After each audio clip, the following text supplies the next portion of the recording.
Social media हामी सबैजनाले चलाउँछौँ, चाहे त्यो रिफ्रेसमेन्टको बहानामा होस् या अपर्च्युनिटीको खोजीको बहानामा होस्।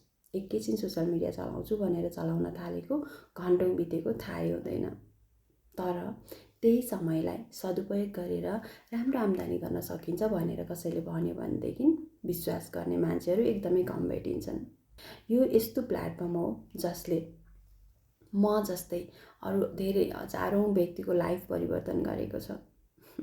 त्यसैले यो अपर्च्युनिटीको बारेमा तपाईँले कतै सुनिरहनु भएको छ, देखिरहनु भएको छ अथवा तपाईँलाई कसैले भनिरहेछ भनेदेखि यसलाई इग्नोर नगर्नुहोस्।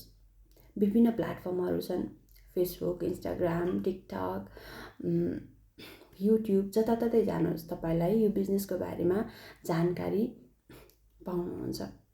तपाईँलाई एकजनासँग क्लिक भएन, अरू मान्छेहरू पनि छन्, हजारौँ लाखौँ व्यक्ति छन् जसले यो बिजनेस गरेर आफ्नो लाइफ परिवर्तन गरिरहेछन्। जानुहोस्, रिसर्च गर्नुहोस्, बुझ्नुहोस् अनि गर्नुहोस्।